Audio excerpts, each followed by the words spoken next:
Allahu Allahu Allahu Allah. Alhamdulillah nahmaduhu wa nasta'inuhu wa nastaghfiruh wa nu'minu bihi wa natawakkalu alayhi wa na'udzu billahi min shururi anfusina wa min sayyiati a'malina man yahdihillahu fala mudilla lahu ومن يضلله فلا هادي له ونشهد أن لا إله إلا الله وحده لا شريك له ونشهد أن سيدنا ونبينا ومولانا محمدا عبده ورسوله صلى الله تعالى على خير خلقه محمد وآله وصحبه أجمعين. أما بعد، أعوذ بالله من الشيطان الرجيم. بسم الله الرحمن الرحيم. والفجر وليال عشر والشفع والوتر صدق الله العظيم. قال النبي صلى الله عليه وسلم: من وجد سعة ولم يضح فلا يقربن مصلانا. اللهم صل على محمد وعلى آل محمد وبارك وسلم. قابل احترام بزرگ دوستو، عزیز بچوں، ہر ادارے، ہر اسکول، ہر تنظیم، بلکہ ہر حکومت کے پاس کچھ ایام آفر کے ہوتے ہیں، کچھ دن ہوتے ہیں جس میں آفر لگتا ہے کہ آدمی تھوڑی اگر قیمت دیتا ہے تو بہت زیادہ اسے مال ملتا ہے، تھوڑی محنت کرتا ہے تو زیادہ صلہ اسے ملتا ہے، یا جو بہت زیادہ قرض ہوتا ہے کچھ ایام میں حکومتوں کی طرف سے اس کے اندر کمی ہوتی ہے، تھوڑی قیمت اگر پے کریں گے تو پورا جتنا چالن ہے سب ختم ہو جائے گا. تو کچھ ایام ہوتے ہیں، آفر کے ایام ہوتے ہیں. یہ تو دنیا کے ادارے ہیں، دنیا کی حکومتیں جو بڑی خود غرض ہوتی ہیں، جن کے اندر بڑی کمیاں ہوتی ہیں، جن کی طاقت کم، جن کی عقل کم، جن کا اقتدار کم ہوتا ہے. اللہ رب العزت جو بادشاہوں کے بادشاہ ہیں، جو لامحدود طاقت رکھتے ہیں، جو لامحدود خزانے رکھتے ہیں، اور پھر وہ اپنی مخلوق کے ساتھ بے انتہا محبت اور ہمدردی رکھتے ہیں، لہذا انہوں نے بھی اپنے بندوں کے لیے کچھ ایام آفر کے رکھے ہیں کہ جس میں اگر آدمی تھوڑی محنت کرے گا تو بہت زیادہ صلہ ملے گا. جیسے دنیا میں اسکولوں میں آفر میں تھوڑے پیسے دیں گے تو زیادہ نفع ملتا ہے، تھوڑے کام پر زیادہ اجرت ملتی ہے. اللہ رب العزت نے بھی اپنے الطاف، اپنی مہربانیوں کا اظہار کرتے ہوئے کچھ ایام ایسے طے کیے جس میں بندے نے تھوڑی عبادت کی صلہ زیادہ ملتا ہے.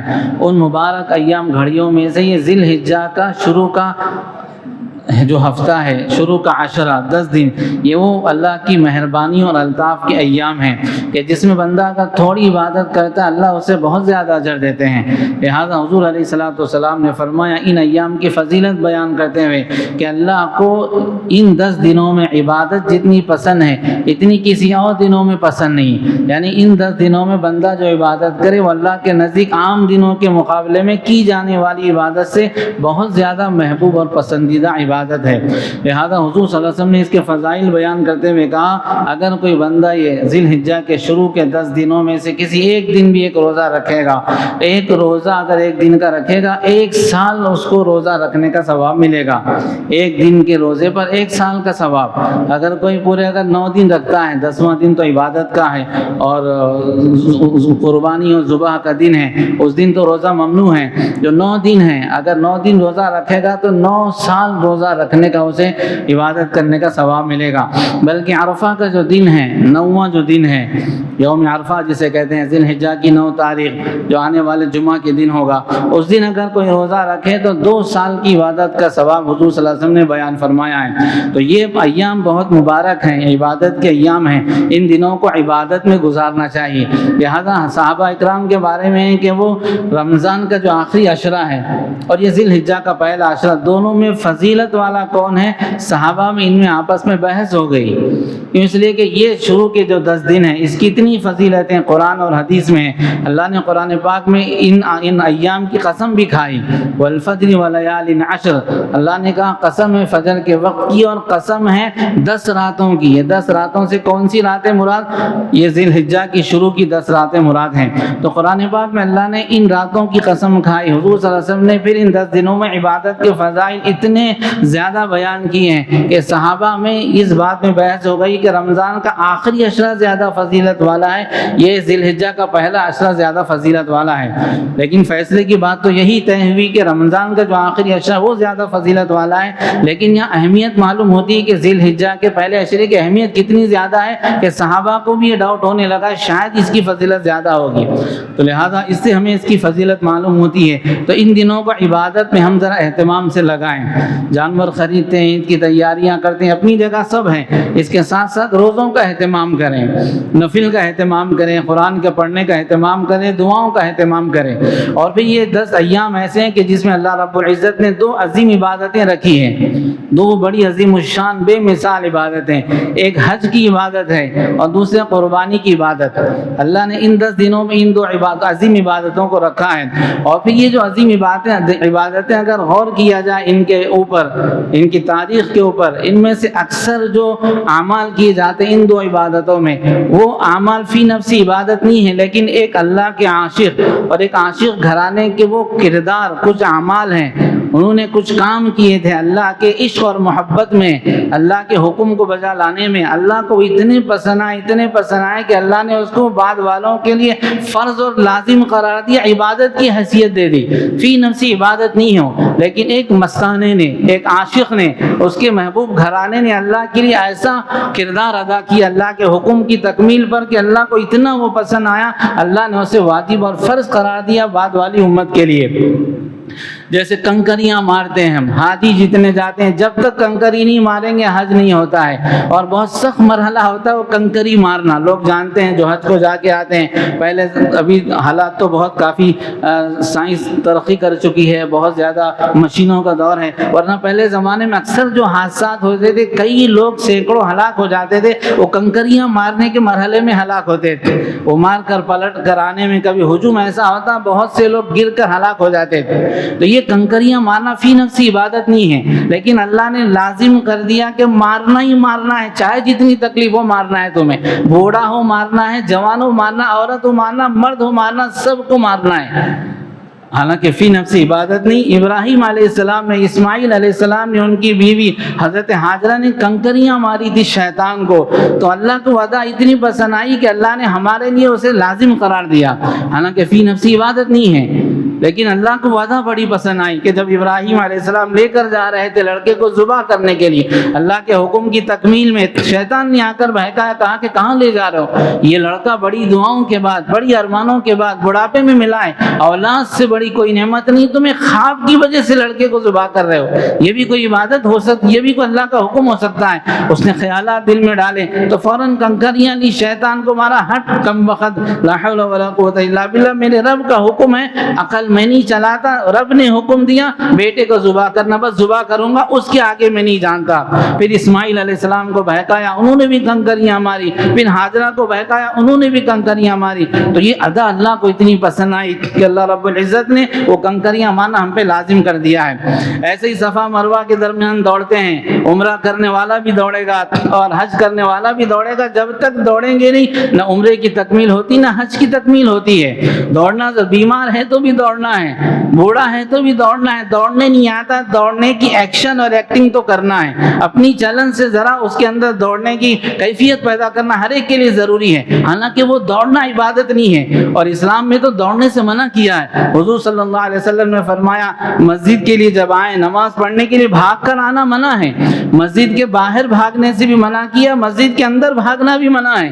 کیوں؟ اس لیے کہ انسان کے وقار کے خلاف ہے بھاگنا اچھا نہیں ہے، اگر آدمی بھاگے تو اس کے لیے اچھی پوزیشن نہیں لگتی، اچھا اس کے لیے انداز نہیں ہوتا ہے، وہ ذرا گری ہوئی حرکت شمار ہوتی ہے، لیکن یہاں حاجی کو عبادت کے موقع پر بھاگنا لازم قرار دیا۔ کیوں؟ اللہ کی ایک بندی نے صفا مروہ کے درمیان دوڑ لگائی تھی، اللہ کے حکم کی تکمیل میں لگائی تھی کہ بیٹے کو جب چھوڑنے کا حضرت ابراہیم علیہ السلام کو حکم ہوا، بیوی بیٹے کو لے جا کر چھوڑ دیا میدان میں جہاں زندگی کی کوئی امید نہیں تھی، پانی کا کوئی خطرہ نہیں تھا اور غذا کا کوئی ذرہ نہیں تھا، انسان تو دور کی بات، جانور اور درندے بھی وہاں موجود نہیں تھے، وہاں چھوڑ دیا اللہ کے حکم پر، واپس پلٹے، جتنا توشہ تھا ختم ہو گیا، اب پانی ختم ہو گیا، توشہ ختم ہو گیا، تو ماں کی چھاتیوں سے دودھ بھی ختم ہو گیا، دودھ پیتا بچہ بلک رہا، رو رہا ہے اور ایڑیاں لگڑ رہا ہے۔ اب ماں نے دیکھا بچے کی کیفیت رہ نہ سکی اور اسے برداشت نہ ہوا، تو پھر وہ صفا پر بھاگتی ہوئی گئی، دو پہاڑیوں کے بیچ میں، وہ بیچ میں لے جا جہاں کعبہ ہے، جو لوگ جانتے ہیں وہ بالکل دو پہاڑیوں کے بیچ میں، آدمی جب جاتا ہے کعبے کے لیے تو سیڑھیوں میں نیچے نیچے اترنا پڑتا ہے، وادیوں کے بیچ میں ہے وہ۔ اب تو بہرحال بلڈنگیں بن گئی، لیکن پھر بھی وہ جو کعبہ کا جو حصہ ہے وہ دنیا کے اندر، مکے کے اندر بہت انڈر گراؤنڈ اسے کہہ سکتے ہیں، لہذا صفا مروہ پہاڑی کے بیچ میں وہ حصہ تھا۔ حضرت حاضرہ رضی اللہ تعالیٰ عنہ صفا پہاڑی پر بھاگی کہ لڑکا شاید اگر کوئی مل جائے، آدمی قافلہ، اس سے پانی مانگ لوں، اس سے کچھ غذا مانگ لوں، میرے بچے کی جان بچ جائے۔ صفا پر گئی، کوئی نظر نہیں آیا، پھر بھاگ کر بچے کے پاس آئی، بچے کی جب یاد آئی، دیکھیں اس کی کیا کیفیت ہے کہ جان ہے کہ نکل گئی، پھر جب دیکھا بچہ پھر رہا نہ گیا، پھر مروہ پہاڑی پر گئے، ایسے 7 چکر اس اللہ کی بندی نے لگائے۔ اللہ کو اتنا وہ پسند آیا کہ اللہ نے اسے لازم کر دیا، ہر حاجی اور عمرہ کرنے والے کے لیے ضروری ہے کہ وہاں دوڑ لگائے۔ تو یہ جو کردار ہیں ان کا اللہ کو اتنا پسند ہے، اللہ نے ہمارے لیے لازم قرار دیا ہے۔ ایسے ہی قربانی کا جو مسئلہ ہے، وہ ابراہیم علیہ السلام نے اللہ کے حکم کی تکمیل میں بیٹے کو جو ذبح کرنے کے لیے انہوں نے آمد کی ظاہر کی، بلکہ ذبح کرنے کے لیے بالکل تیار بھی تھے اور اپنے اعتبار سے ذبح انہوں نے کر بھی دیا۔ آنکھ پر پٹی باندھی انہوں نے، لڑکے کو لٹایا، لڑکے نے کہا کہ بجن آپ آنکھ پر پٹی باندھ لیں، ہو سکتا ہے کہ بیٹے کی محبت چھری پر زور لگانے سے مانے ہو جائے۔ بیٹے نے کہا بجن آپ آنکھ پر پٹی باندھ لیں، اور کہا کپڑے اپنے سمیٹ لیں، ہو سکتا ہے میرے تڑپنے کی وجہ سے کپڑوں پر خون اچھلے گا تو میری ماں دیکھے گی تو اسے زیادہ تکلیف ہوگی، میری موت کی تکلیف جب اسے احساس ہوگا، تڑپنا، وہ زیادہ بے چین ہوگی، لہذا کپڑوں کو سکیڑ لیں، اور پھر کہا میرے چہرے کو زمین کی طرف کر دے۔ تو یہ سب جو ادائیں انہوں نے اللہ کے حکم کی تکمیل میں کی، اللہ کو اتنا پسند آیا کہ اللہ نے بچے کو تو وہاں سے ہٹا دیا، دمبے کو وہاں اللہ نے حضرت جبرائیل علیہ السلام کے ذریعے سے حاضر فرما دیا۔ انہوں نے چھری چلائی، دیکھا تو کیا ہے، دمبا ذبح ہو گیا، بچہ بازو کھڑا ہے۔ اللہ کو ادا پسند آئی، اللہ نے بعد والوں کے لیے لازم قرار دیا کہ ہر سال قربانی دینی ہے۔ تو یہ جو قربانیاں ہیں، یہ جو حج کا حکم ہے، اس کے اندر جو بہت سے اعمال ہیں، ابراہیم علیہ السلام ان کے برگزیدہ خاندان کی وہ کارنامے، وہ ان کے مبارک کردار ہیں جو اللہ تعالیٰ نے ہمارے لیے ضروری لازم قرار دیے ہیں۔ اب یہاں ایک سوال کا جواب بھی معلوم ہوتا ہے کہ بعض لوگ یہ سوال کرتے ہیں، بہت تیزی سے کر رہے ہیں، غیر تو کرتے ہیں، مسلمان بھی کر رہا ہے کہ قربانی کیوں ضروری ہے، کیوں اتنے جانوروں کو ذبح کیا جائے، اتنی جانیں کیوں ہلاک کی جائیں، اتنے گوشت کی کیا ضرورت ہے، صدقہ کر دیتے ہیں، اتنے پیسے صدقہ کر دیں گے، اس سے زیادہ صدقہ کر دیں گے ہم۔ یہ بہت سے لوگ سوال آج مسلمان بھی اٹھا رہے ہیں۔ یہ اصل اس لیے اٹھا رہے ہیں کہ قربانی کے مقصد کو نہیں سمجھا ہے، اور ان کے دل اللہ کی عشق و محبت سے خالی ہیں۔ جس کے دل میں کسی کا عشق ہوتا ہے، اس کے ہر حکم کو پورا کرتا ہے، وہ سوال نہیں جانتا ہے یہ کیوں، بس محبوب نے کہا فوراً اس کو بجا لانے کے لیے تیار ہوتا ہے۔ تو اصل سوال اس لیے کہ اللہ کے عشق اور محبت سے دل خالی ہے، ورنہ اگر اپنی عقل چلانی ہوتی ابراہیم علیہ السلام چلاتے کہ بیٹے کو ذبح کرنے سے اللہ کا کیا فائدہ، انہوں نے اپنی عقل نہیں چلائی، حالانکہ اللہ نے ڈائریکٹ جبرائیل علیہ السلام کے ذریعے سے حکم نہیں دیا۔ اللہ کے پاس سے جو وحی آتی ہے، اکثر فرشتہ آتا ہے وحی لے کر، انبیاء کے خواب بھی وحی کا درجہ رکھتے ہیں، لیکن اصل جو درجہ، اصل جو پوزیشن، اصل جو وحی ہوتی جبرائیل علیہ السلام لے کر آتے ہیں۔ یہاں جبرائیل نہیں لائے، اللہ جبرائیل کے ذریعے سے بھی بھیج سکتے تھے، لیکن اصل آزمائش کب ہوگی، جب خواب کے ذریعے سے ان کو اللہ کا حکم یہ پہنچایا جائے کہ تم بچے کو ذبح کر رہے ہو۔ تو خواب میں آزمائش زیادہ تھی اور جبرائیل علیہ السلام کے لانے کے مقابلے میں، اس لیے اللہ نے خواب کے ذریعے سے حکم دیا اور وہ فوراً تیار ہو گئے۔ انہوں نے سوال نہیں کیا کہ اللہ کا کیا فائدہ ہے، یہ جو سوال ہے اس لیے کہ وہ اللہ کی محبت اور عشق سے دل خالی، جس کی وجہ سے سوال کر رہے ہیں۔ دوسری بات یہ ہے کہ صرف بقرعید کے موقع پر جانور ذبح نہیں ہوتے ہیں، لاکھوں کروڑوں جانور روز ذبح ہوتے ہیں، کتنی کروڑوں خربوں مرغیاں ذبح نہیں ہوتی ہے، اتنے لاکھوں بکرے ذبح نہیں ہوتے ہیں۔ ایسے مسلمان ذبح نہیں کرتا، دنیا کا ہر مذہب کا آدمی کرتا ہے، ہر مذہب کا آدمی کرتا ہے۔ تو یہ دنیا کا اللہ نے نظام بنایا ہے کہ بعض لوگوں کی جان کی ہلاکت سے بعض لوگوں کی زندگیاں پنپتی ہیں، یہ پورا دنیا کا اللہ کا نظام ہے۔ بلکہ یہ جتنی غذائیں ہم کھاتے ہیں، جتنی ترکاریاں کھاتے ہیں، ان میں بھی جان ہوتی ہے۔ آج کی سائنس اسے مانتی ہے کہ جھاڑ میں بھی جان ہوتی ہے، اور ترکاریوں کے پودوں کے اندر بھی جان ہوتی ہے۔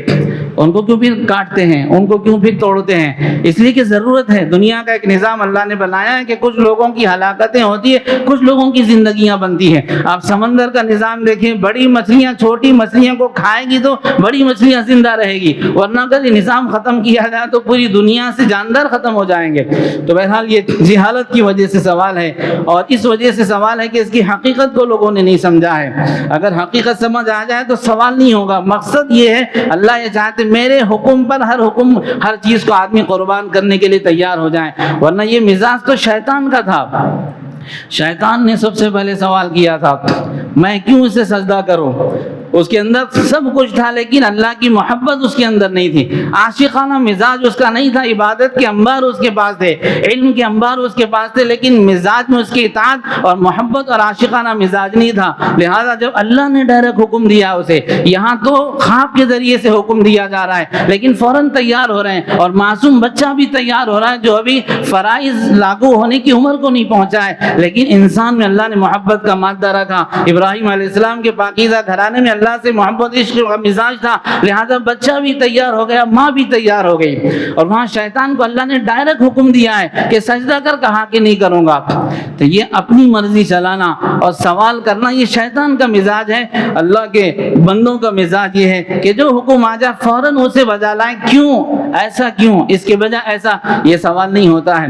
لہذا یہ سوال کرنا کہ صاحب اتنے جانور کیوں ذبح ہوتے ہیں, صدقہ کر دیا جائے, یہ جہالت ہے اور اسلام کی حقیقت کو نہ سمجھنا ہے. اس لیے کہ دنیا میں اللہ نے ہم کو پیدا کیا اس کے حکم کی تکمیل میں, لہذا جو حاکم کہے کرنا ہے. آدمی کسی جگہ نوکری کرتا ہے تو جو اس کے حاکم نے کہا فوراً کہ صاحب یہ کیوں نہیں, اگر اس نے سوال کیا فوراً کان پکڑ کے دکان سے باہر نکال دیا جاتا ہے. اس لیے کہ حاکم کا ماننا یہی نوکری ہے, اپنی عقل چلانا یہ نوکری نہیں ہوتی ہے. اور پھر ہم اللہ کے غلام, اللہ کے بندے ہیں. عام نوکر کے مقابلے میں ہماری اطاعت اللہ کے لیے زیادہ ہونی چاہیے. کیوں؟ اس لیے کہ اللہ نے پیدا کیا, اپنے لیے پیدا کیا, اور ہر ضرورت ہماری اللہ اپنے خزانے غیب سے پوری کرتے ہیں.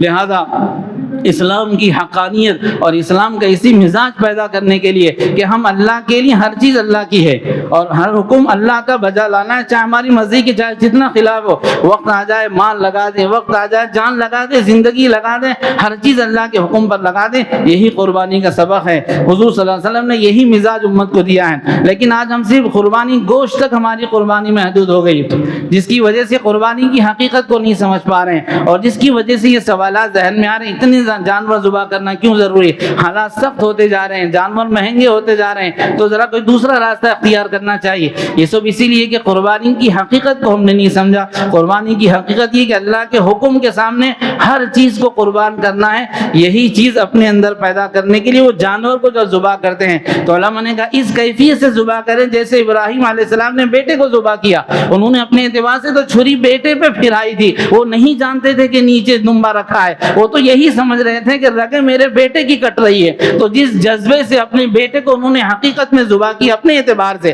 اللہ کے حالانکہ اللہ نے دمبا رکھا تھا لیکن وہ یہی سمجھ رہے تھے اپنے بیٹے کو ذبح کر. ہم ایسے اپنے جذبات کو, اپنی خواہشات کو اللہ کے سامنے ہم جب جانور پر چھری پھرا رہے ہیں, اس نیت سے چھری پھرا آج کے بعد میری خواہش نہیں چلے گی, میری مرضی نہیں چلے گی, جان میں مال میں ہر چیز میں اللہ کے حکم کو بجا لاؤں گا, یہ اپنی منمانی کو میں ذبح کر رہا ہوں, اس نیت سے اگر چھری پھرائے گا تو قربانی کی حقیقت حاصل ہوگی. یہی پیغام اللہ دینا چاہتے ہیں. ورنہ اللہ نے صاف کہا نہ گوشت تمہارا چاہیے نہ خون ہم دیکھتے ہیں, ہم تو وہ دل کی کیفیت کو دیکھتے ہیں. حضور صلی اللہ علیہ وسلم نے یہی مزاج امت کو دیا, لہذا جب بھی جو حکم آتا فوراً تیار ہو جاتے. کیوں؟ سوال نہیں جانتے, کیسے ہوگا, مشکل ہے, کچھ نہیں. ایک صحابیہ اپنے لڑکے کے ساتھ بازار سے گزر رہی ہے, ایک صحابی سامنے سے آئے, انہوں نے کہا کہ بہن کیا آپ تک پردے کی آیت نہیں پہنچی ہے؟ اللہ نے پردے کا حکم نازل فرمایا کہ جب گھر سے باہر نکلو اس طرح اپنے آپ کو چھپا کر نکلو. فوراً جیسے اس بہن نے سنا, اس صحابیہ نے دیوار سے چمٹ گئی اور اپنے لڑکے سے کہا کہ بیٹے جاؤ جلدی چادر لے کر آؤ. ان صحابی نے کہا کہ بہن شاید ابھی آپ کو علم ہوا ہے اور یہ آیت نہیں آئی ہے, شاید آپ کو علم یقیناً ابھی ہوا ہوگا, لہذا اب تو آپ چلی جائیں, اس لیے کہ آپ مکلف نہیں ہیں. آئندہ جب باہر نکلنا پردے کا اہتمام کر کے نکلنا, آیت پر عمل کرنا. انہوں نے کہا ہرگز نہیں, اللہ کا حکم میرے کان میں پڑے, ایک قدم بھی اس کے خلاف نہیں بڑھا سکتی. وہ دیوار سے چمٹی رہی جب تک بچے نے پردہ چادر لے کر نہیں آیا. جب چادر لایا تو اپنے آپ کو پھر پردے کے مطابق ڈھانپا, اس کے بعد آگے بڑھی ہے. یہ ان کا مزاج تھا. کیوں؟ اس لیے کہ جانتے تھے کہ زندگی اللہ کے حکم کی تکمیل کے لیے، اپنی خواہشات اور مجبوریوں کو ظاہر کرنے کے لیے نہیں ہے. یہی حضور صلی اللہ علیہ وسلم نے مزاج دیا. حضرت صفیہ رضی اللہ تعالیٰ عنہ غزوہ احد میں بہت سے شہید ہو گئے اور بہت سے صحابہ کو مسلح کیا گیا. حضرت صفیہ رضی اللہ تعالیٰ عنہ حضرت حمزہ کی بہن ہیں. وہ حضور صلی اللہ علیہ وسلم نے دیکھا ایک خاتون جا رہی مردہ لاشوں کی طرف جہاں مسلح پڑی ہے لاشیں. حضور صلی اللہ علیہ وسلم نے حضرت زبیر سے فرمایا کہ دیکھیں خاتون جا رہی اسے روکو. ہو سکتا ہے کہ وہ کیفیت دیکھ کر برداشت نہ کر سکیں. عورتوں کے اندر جذبات کا مزاج زیادہ ہوتا ہے، وہ شاید اسے سہ نہ سکیں. جا کر روکو. حضرت زبیر کہتے ہیں میں تیزی سے بڑھا تو دیکھا میری امی جان ہے اور اپنے بھائی حضرت حمزہ کی لاش کی طرف جا رہی. تو میں نے آگے بڑھ کر کہا کہ ٹھہریے. انہوں نے زور سے دھکا مارا، گویا کہ مکہ مارا. کہا پرے ہٹ، بازو ہٹ. میں نے پھر کہا امی جان حضور علیہ السلام روکتے ہیں. فوراً رک گئی. پہلے جب کہا تو زور سے دھکا مارا، گویا کہ مکہ مارا. لیکن جب میں نے کہا امی جان حضور کہتے ہیں، فوراً رک گئی. یہ مزاج ہمارا ہو کہ جیسے اللہ کا حکم آ جائے، چاہے جتنا ہمارا جذبہ ہو، جتنی ہماری خواہش، جتنی ہماری تمنا، فوراً پیر ہمارے تھم جائیں. بستر پر لیٹیں، اذان ہو جائے فوراً اٹھ جائیں. دکان پر ہم بیٹھے ہیں، کاروبار میں اذان ہو جائے فوراً دکان بند کر دیں. کوئی کام ہم کر رہے ہیں، معلوم ہو جائے صاحب یہ حرام نہیں کر سکتے، فوراً اسے چھوڑ دیں. صاحب یہ حق آپ ضائع کر رہے ہیں، بہن کا وراثت کا حصہ آپ سے ضائع ہو رہا ہے، یہ غلطی آپ سے ہو رہی، جیسے کان میں پڑا فوراً بلا چوں چرا اس کے لیے تیار ہو جائیں. یہ ہے اصل قربانی کا سبق، یہ ہے قربانی کا میسج. حضور علیہ السلام مسجد نبوی میں بیٹھے ہیں. نماز سے فراغت کے بعد صحابہ جانے لگے. حضور صلی اللہ علیہ وسلم نے سب سے کہا کہ بیٹھ جاؤ مسلمانوں، بیٹھ جاؤ. بیٹھ گئے صحابہ. آپ صلی اللہ علیہ وسلم کو جو پیغام دینا تھا آپ نے دیا. اس کے بعد جب باہر نکلے تو دیکھا عبداللہ ابن عباس باہر دروازے کے قریب میں روڈ پر بیٹھے ہوئے ہیں. حضور نے پوچھا عبداللہ یہاں کیوں بیٹھ گئے؟ کہا اللہ کے نبی آپ کی آواز کان میں پڑی مسلمانوں بیٹھ جاؤ، آپ پر ایمان لاتا ہوں اس لیے بیٹھ گیا. حضور نے فرمایا کہ میں نے اندر والوں کو کہا تھا جو مسجد کے اندر تھے، تم کو تو نہیں کہا تھا. انہوں نے کہا میں نے اتنا سنا مسلمانوں بیٹھ جاؤ، اندر والے مسلمان میں نے نہیں سنا، آپ پر ایمان لاتا ہوں اس لیے بیٹھ گیا. کسی نے کہا کہ صاحب بازو بھی ہٹ کر بیٹھ سکتے تھے. کہا نہیں، اللہ کے نبی کا حکم کان میں پڑے، ایک قدم بھی تاخیر کروں مجھے گوارا نہیں ہے. یہ مزاج ہمارا اگر ہوگا قربانی سے، مال کے کمانے میں، مال کے خرچ کرنے میں، رشتوں کے جوڑنے میں، رشتوں کے توڑنے میں، اٹھنے بیٹھنے میں، لباس میں، اپنی کٹنگ کرانے میں، اپنی خرید و فروخت میں، اپنے تعلقات میں، ہر چیز میں اگر یہ مزاج اگر ہو جائے، اللہ کا کیا حکم اس کو پورا کریں گے. یہ پیغام ہے قربانی کا، یہ حاصل ہو جائے گا ہم کامیاب ہو جائیں گے. اس لیے بہرحال اس جذبے کے ساتھ قربانی دیں، اس کیفیت کو مد نظر رکھیں جو ابراہیم علیہ السلام نے اپنے بیٹے کو ذبح کرتے وقت اپنائی تھی کہ اللہ کے حکم کے سامنے قربان کر رہے ہیں. یہ اگر مزاج ہوگا یقیناً قربانی سے جو فائدہ حاصل ہونا وہ حاصل ہو جائے گا. قربانی کس پر واجب ہے؟ گزشتہ بھی کچھ باتیں آئی تھی، کچھ باتیں رہ گئی تھی. ایک بات تو یہ کہ ہر صاحب نصاب جس پر صدقہ فطر واجب اس پر قربانی واجب ہے.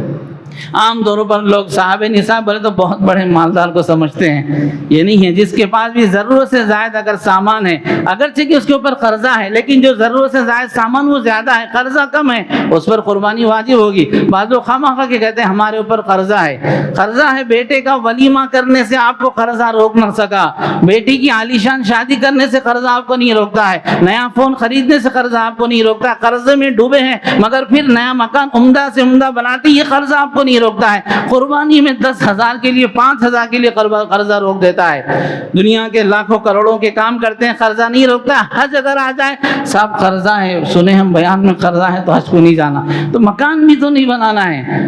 تو یہ آدھی بات لوگوں نے اڑا دی ہے. تو دیکھنا ہے کہ مال کتنا ہے، قرضہ کتنا ہے. ضرورت سے زائد جو مال وہ زیادہ ہے، قرضہ کم ہے. اتنا زیادہ ہے کہ وہ ضرورت سے زائد مال میں سے قرضہ اگر مینہ کیا جائے، مائنس کیا جائے، تو پھر 61.5 تولے چاندی کی قیمت کے بقدر اگر بچ جاتا ہے مال ہمارے پاس تو قربانی واجب ہے. جیسے مثلا کسی کے اوپر 2 لاکھ قرضہ ہے، گھر میں پیسے نہیں ہیں مگر ایکسٹرا زمین خریدی ہوئی ہے، ایک پلاٹ خرید کر رکھا ہے، وہ پلاٹ کی قیمت 3 لاکھ روپے ہے، لہذا یہ 2 لاکھ قرضہ ہٹائیں گے، 1 لاکھ بچے گا، قربانی واجب ہے. اسے بہرحال یہ بالکل ذہن میں رہیں کہ صاحب نصاب وہ ہوگا جس کے پاس اس کے قرضے ورضے سب ہٹانے کے بعد ضرورت سے زائد کوئی سامان ایسا ہے جس کی قیمت 61.5 تولے چاندی کی قیمت کے برابر ہے، اسے قربانی دینی ہوگی. اور پھر جس پر قربانی واجب ہے ہر سال اس کی طرف سے دینا یہ برکت نہیں ہے. کبھی اس کے نام پہ دے دیے، کبھی اس کے نام پہ دے دیے، برکت نہیں ہے، یہ وجوب اور فرض کو ادا کرنا ہے۔ لہذا نماز ہر دن ہم پر فرض ہوتی ہے، روزے ہر سال ہم پر فرض ہوتے ہیں، اسے قربانی بھی ہر سال فرض ہوتی ہے، کبھی بڑے بھیا کے نام پہ، کبھی امی کے نام پہ، کبھی دادی کے نام پہ۔ برکت کا کوئی فارمولہ نہیں پھرانے کے لیے، بلکہ وجوب اور فرض کو ادا کرنا ہے۔ لہذا جن جن پر واجب ہے ان کی طرف سے ہر سال دینی ہے، کبھی شوہر کی طرف سے، کبھی بیوی کی طرف سے، ایسا نہیں چلے گا۔ میاں بیوی دونوں پہ واجب ہے، دونوں کی طرف سے 2 جانور، یہ 2 حصے ملیں۔ آج کل ہمارا مزاج اصل دین کے سلسلے میں جو پتلی گلی سے نکلنے کا ہے، ذرا جان بچانے کا مزاج ہے، اور دنیا کے سلسلے میں جتنا ہو سکے بہتر سے بہتر کرتے ہیں۔ قرضہ لینا پڑے لے لیں گے صاحب، اور اچھا ہو اور اچھا ہو، اور دین کے سلسلے میں یہ بھی چل جائے گا، ایسا بھی چل جائے گا۔ لہذا اس کی وجہ سے ایک مسئلہ قربانی کے سلسلے میں یہ لوگ اپنا رہے ہیں کہ جہاں کم قیمت میں حصے ملتے ہیں وہاں بڑھ چڑھ کر حصے لیتے ہیں۔ بعض لوگ دوسرے صوبوں میں کم حصے میں مل رہا ہے، 1500 میں 1800 میں مل رہا ہے، وہاں حصے مل رہے ہیں، وہاں حصے ہو رہے ہیں کہ آپ کے مال کو لوٹا جا رہا نہیں معلوم۔ لہذا تحقیق کے بغیر کہیں آپ اس وجہ سے اگر حصہ ملتے ہیں وہاں اس نے مال ڈبا دیا، آج کل ڈبانا بہت چل رہا ہے، لہذا ایسی جگہ حصہ ملنا جائے اطمینان نہیں، قربانی ہماری واجب نہیں ہوگی۔ تو جہاں بھی حصے ملیں تحقیق کر کے ملیں، خالی سنی سنائی بات پر بھروسہ کرنا اپنی عبادت کو ضائع کرنا ہے، تو تحقیق کر کے لینا چاہیے۔ اگر ہمارے اندر، اور اصل مسئلہ یہ ہے کہ قربانی کو ہم یہ 3-4 دن 1 ہفتہ پہلے سے قربانی کا عمل پورا کرنے کے لیے کوشش کرتے ہیں، حالانکہ یہ پہلے سے پلاننگ کرنی ہے۔ بچوں کے لیے کتابیں لینا ہے تو چٹھی پہلے سے ڈالتے ہیں، بعض لوگ جو سمجھدار ہوتے ہیں 1 لاکھ کی چٹھی، صاحب 1 لاکھ کی چٹھی کیوں چلا رہے ہیں صاحب، وہ بچوں کو ذرا بکس لینا ہے، تقریباً 50,000 1 لاکھ روپے خرچہ آتا ہے، ہم نے چٹھی ڈال دی ہے تاکہ آسانی ہو جائے۔ تو یہ قربانی کی ادائیگی کے لیے پہلے سے پلاننگ کریں گے، بہت آسانی سے بڑا جانور ہر آدمی دے سکتا ہے۔ فون خرید کر جیب میں 30 سے 40 ہزار کا نابالغ بچہ رکھتا ہے، آج کل نابالغ بچے کے پاس بھی 30 سے 40 ہزار کا فون ہے، اور معمولی ملازم کے پاس بھی 30 سے 40-50 ہزار کا فون۔ خواتین ہر گھر میں جتنے افراد ہیں سب کے الگ الگ فون ہوتے ہیں، اور قربانی میں مصیبت ایسی آ جاتی کہ صاحب وہ 5,000 روپے نکلنا مشکل ہے۔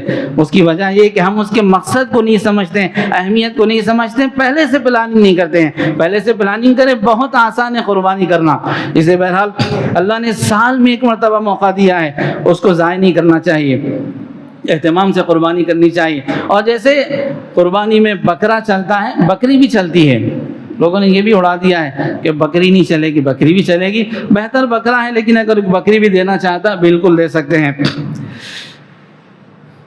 ایک ذمہ داری تاجروں کی ہے، ہر جگہ دال عبداللہ گڑ تھیلے میں کا مزاج اچھی چیز نہیں ہے۔ عبادت ادا کرنے کے لیے لوگ جانور خرید رہے ہیں تو زیادہ کھینچنے کا مزاج نہ رکھیں، رعایت بھی رکھیں، ذرا کبھی ذرا ہمدردی اور خیر خواہی بھی تو کبھی سال میں 1 مرتبہ ہم ادا کریں، وہ بھی موقع اپنے ہاتھ سے نہ گنوائیں۔ لہذا لوگ واقعی بعض مجبور ہوتے ہیں، تھوڑی رعایت کریں، تھوڑا کم کما لیں، برکت زیادہ ہوگی۔ یاد رکھنا مال کی کثرت میں برکت نہیں ہے، مال اگر ایمانداری، وفاداری، ہمدردی، رعایت کرتے ہوئے تھوڑا کمائیں گے اس میں اللہ برکت دیں گے، بہت بڑے کام نکلتے ہیں ایسی تھوڑی روزی میں۔ لہذا رعایت کرنی چاہیے، لوٹنے کا مزاج اچھی بات نہیں ہے، اچھے لوگ بھی لوٹنے کا مزاج بناتے ہیں، تو تاجروں کی ذمہ داری ذرا ہمدردی کا اظہار کریں۔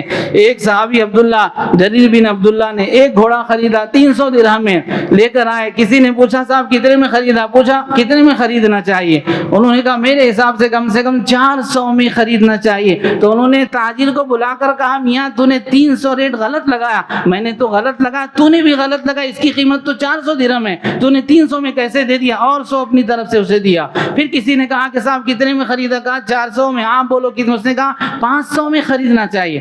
پھر اپنی طرف سے اضافہ کرتے کرتے 800 درہم دیے۔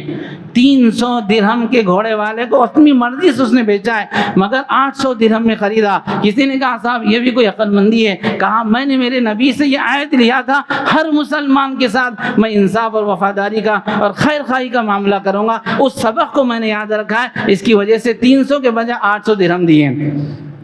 عام گاہک کسٹمر کے ساتھ اتنا معاملہ مسلمان بھائیوں کے ساتھ کیسا نہیں ہو، لہذا یہ مزاج اپنا رکھنا چاہیے۔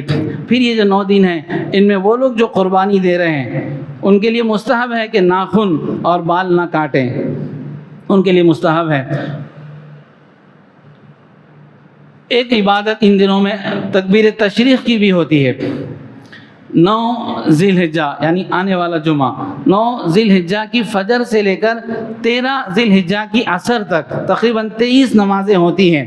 ان میں ہر فرض نماز کے بعد ایک مرتبہ تکبیر، جو کہتے ہیں اللہ اکبر اللہ اکبر، یہ تکبیر پڑھنا ہر ایک کے لیے واجب ہے، مردوں کے لیے بھی عورتوں کے لیے بھی، لہذا اس کا بھی اہتمام کرنا چاہیے۔ اللہ تعالیٰ عمل کی توفیق عطا۔